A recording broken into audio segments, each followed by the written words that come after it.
The desert doesn't kill you with heat, it kills you with time. Ethan Cole learned that the hard way, one cracked step at a time. Boots sinking into sand that felt like it was breathing beneath him.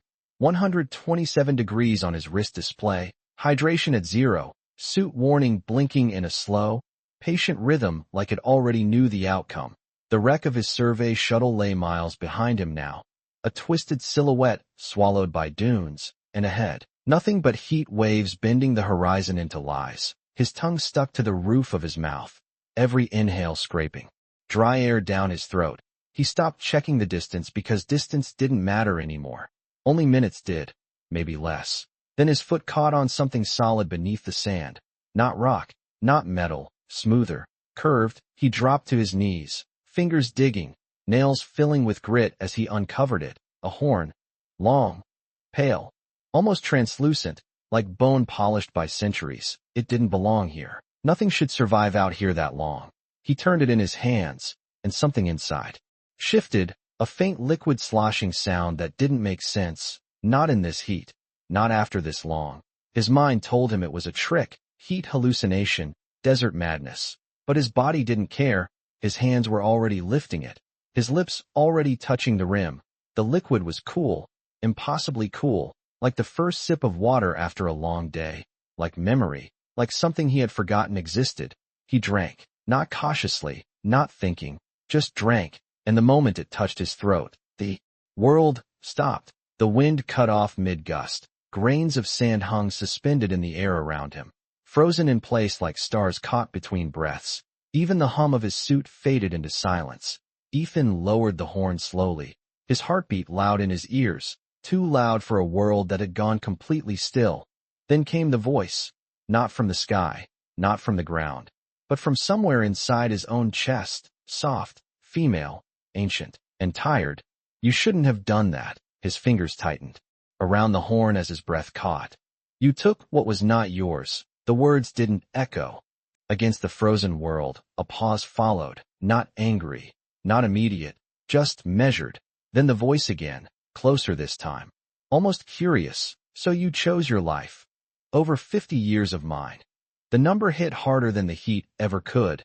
50 years. His mind tried to reject it, to rationalize, but something else slipped in instead, a flicker of memory that wasn't his. Walking endless dunes, holding back storms with outstretched hands, feeling time pass not as days, but as something spent, something given. Ethan staggered back a step, the horn slipping slightly in his grip as the frozen sand around him shimmered. And for the first time since the crash, he wasn't just afraid of dying. He was afraid of what he had just become. The sand did not fall back to the ground. It waited, as if the entire desert was listening. Ethan Cole stood frozen among frozen things, his breath shallow, controlled, like sudden movement might break whatever invisible boundary he had crossed. The horn in his hand felt heavier now, not in weight, but in meaning. The voice lingered inside him, not fading, not leaving, just present. You feel it already, she said, and he did. Something subtle at first, like a second heartbeat layered beneath his own, slower, deeper, stretching beyond seconds into something vast. Ethan pressed a hand against his chest, his suit sensors flickering, unable to interpret what was happening. What did I take? He asked, not loudly, not demanding, just needing to hear it spoken in words that made sense. There was a pause again, longer this time, and then the air in front of him began to bend, not forming a body. He shook his head, stepping back. Then take it back, he said quickly, almost desperate now. I did not know. I would not have. You would have died. She finished for him. No judgment, no anger, just fact. And that made it worse. Ethan looked down at his hands, flexing his fingers slowly as if expecting them to belong to someone else. I cannot give it back, she said. And this time there was something faint beneath her tone. Not quite sadness, not quite acceptance, something older. Because you have already begun to live it. The suspended world around him shimmered, and then the first grain of sand moved, dropping gently to the ground. Then another, until the desert exhaled all at once, the wind returning in a low whisper, the heat pressing in again. But it felt different now, less like an enemy, and more like something aware. Ethan staggered slightly as time resumed, his mind struggling to keep pace. Images flashed behind his eyes, not his memories, paths through dunes he had never walked, storms he had never seen, and yet he felt them, understood them. "Who are you?" he asked, his voice quieter now, steadier, the silhouette before him sharpening just enough to suggest form, tall, fluid, edges shifting like wind over sand. "I am what remains when years are given away," she said. "I am Sariel." The name settled into him as if it had always been there, and for a moment neither of them spoke, the desert stretching endlessly around them, alive in a way he had never noticed before. Ethan looked down at the horn again, then back at the horizon, something inside him shifting, aligning. "What happens now?" he asked, and the answer came not as a warning, not as a threat, but as something far heavier. "Now," she said softly, "you learn what those 50 years were meant to hold." The desert did not look different, but Ethan Cole could feel that it was. The heat no longer pressed against him as an enemy, but moved around him like something aware, something watching. He took a step forward, and the sand shifted before his boot touched it. Not dramatically, not unnaturally, just enough to settle, as if adjusting to him. His breath caught, slow and measured. "This is not possible," he murmured. But the second heartbeat inside him pulsed in, quiet disagreement. Sariel's presence lingered at the edge of his thoughts, not speaking, not guiding, simply there, and that silence forced him to notice more. The wind carried patterns now, not random gusts but currents he could almost predict. He turned his head slightly before a stronger gust came, and it did, brushing past him exactly where he expected. A flicker of unease ran through him, not fear of danger, but fear of understanding something he was never meant to understand. He crouched slowly, pressing his gloved hand into the sand, and for a moment nothing happened. Then a faint sensation rose up his arm, not physical, not touch, but awareness, like hearing a whisper without sound.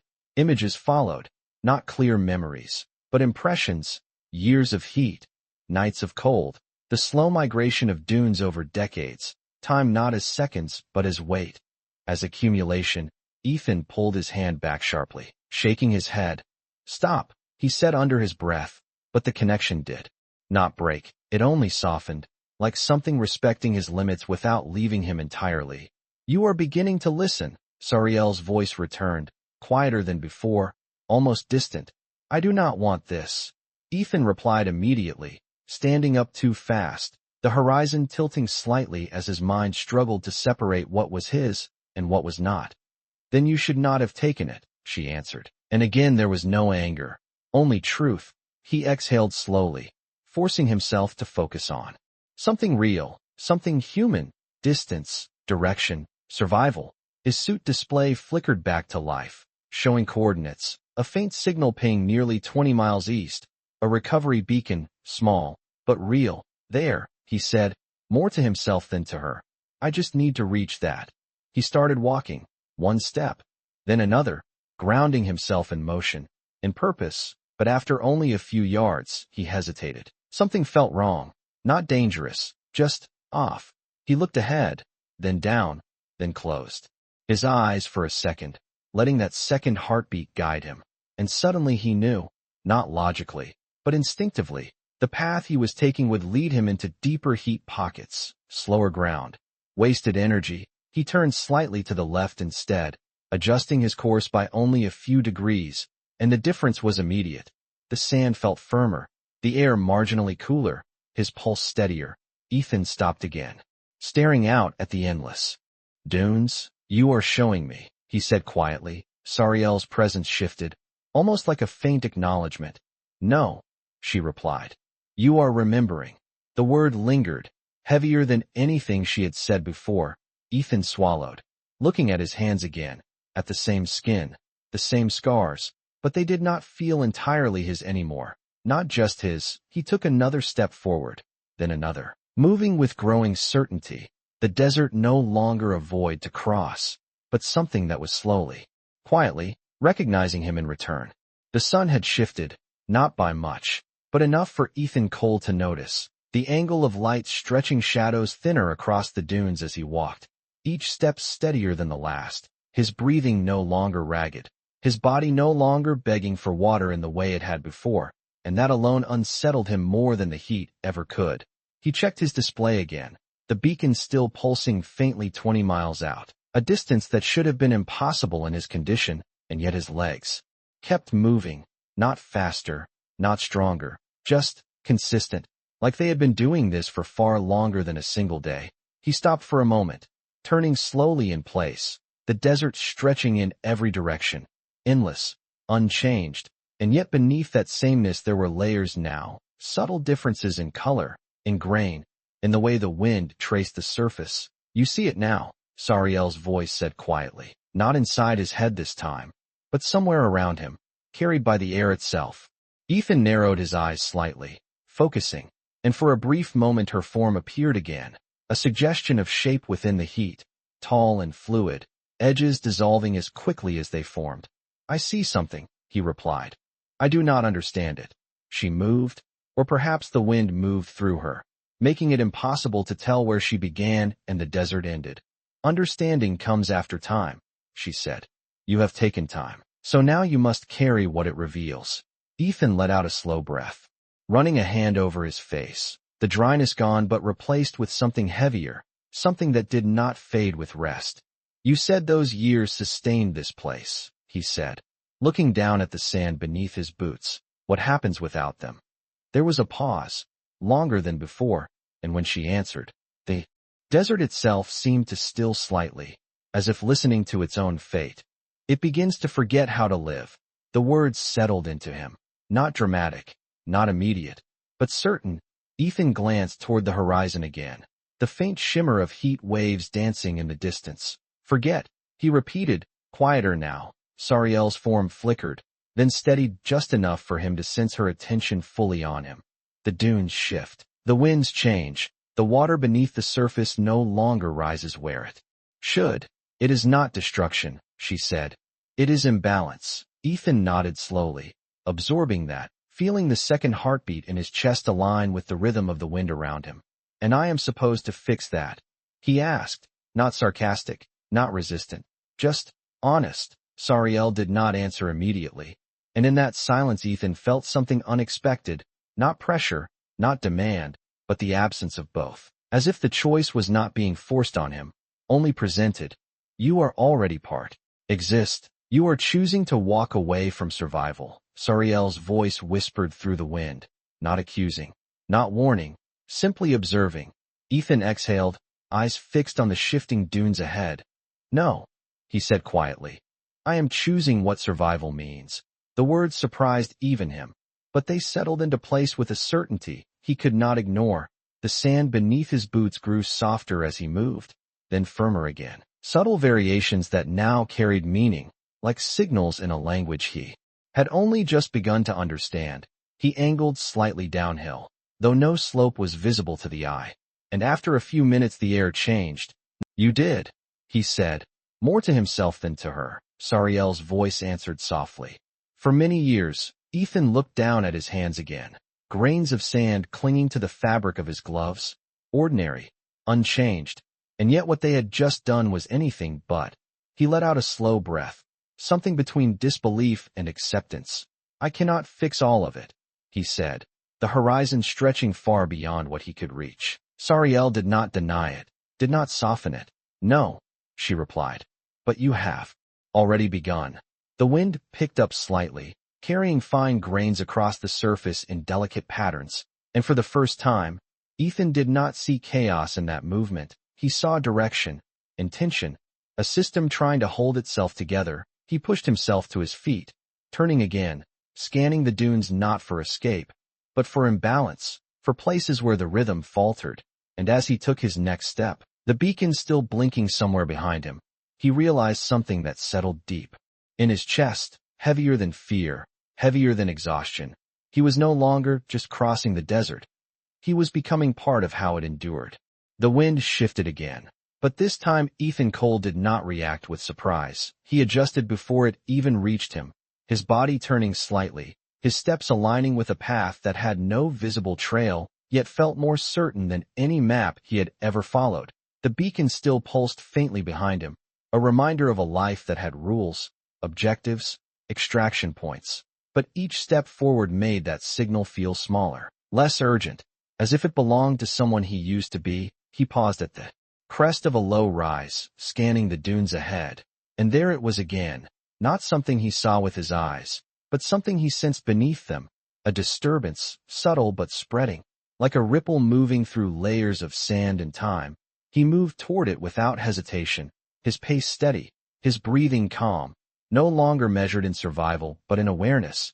As he descended the slope, the air grew heavier, not with heat, but with imbalance. The rhythm beneath his feet uneven, fractured in places where it should have been continuous. He stopped halfway down, closing his eyes briefly, letting that second heartbeat guide him.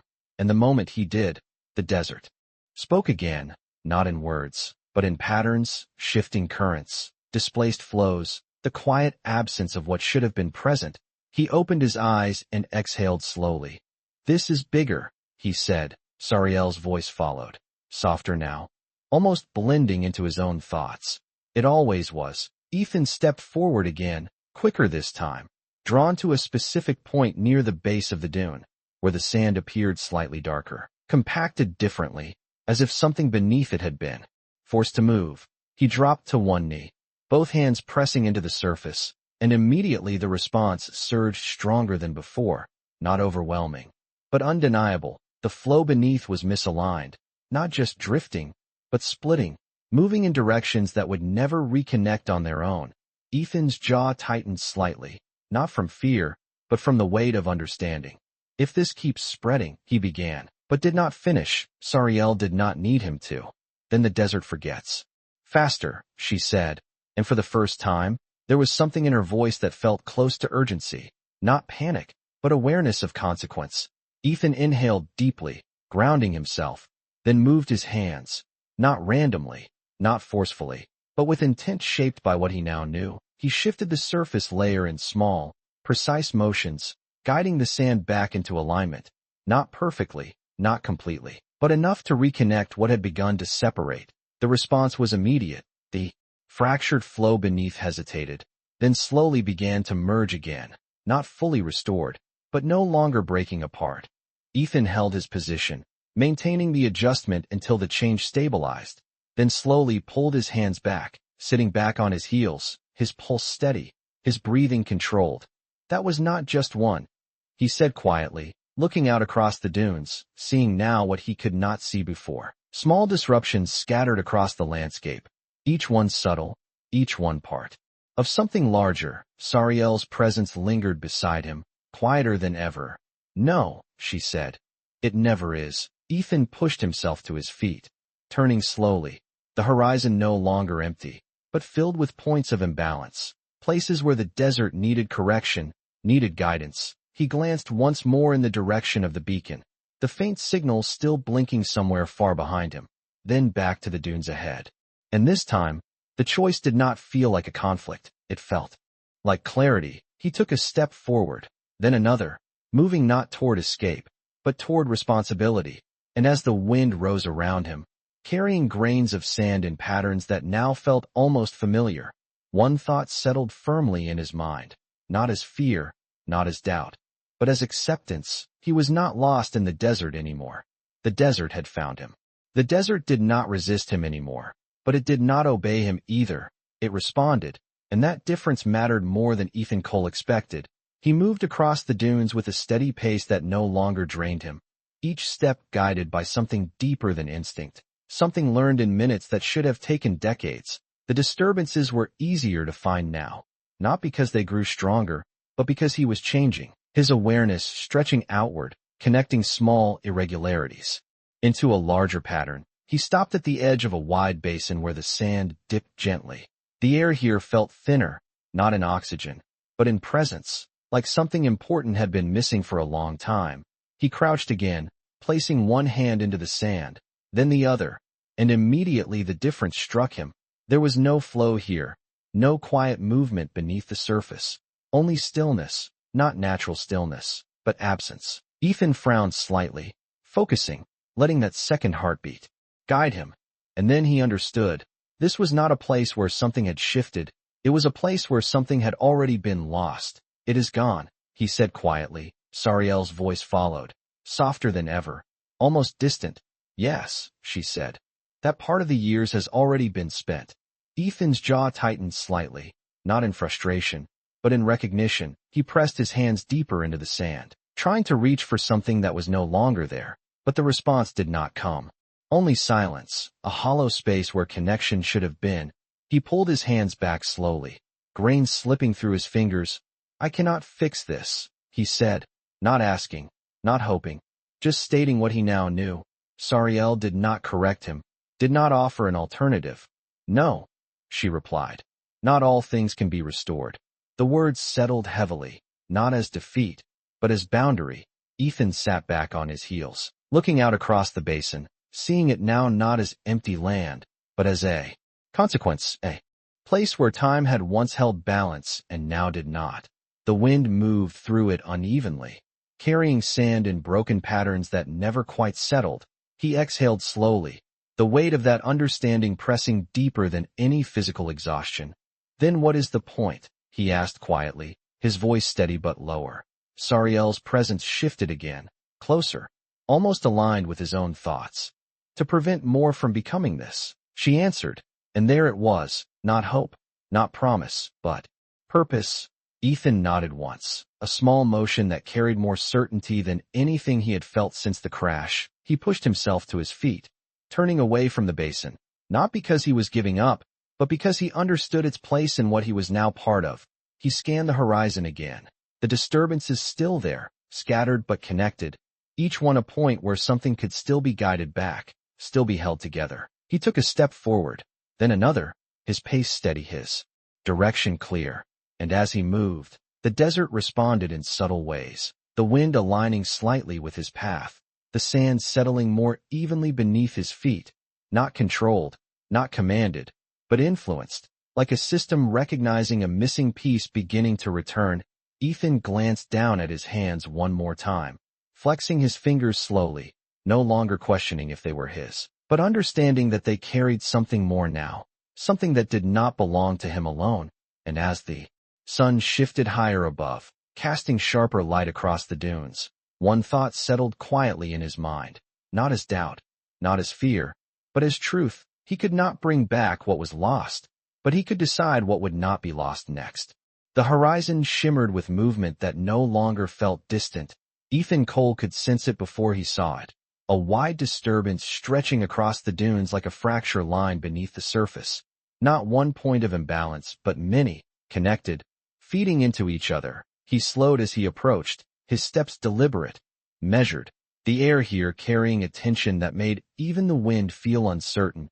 He stopped at the edge of the formation, eyes scanning the subtle shifts in the sand, the way certain ridges collapsed too quickly while others held too long. The rhythm was broken, not completely, but enough to spread if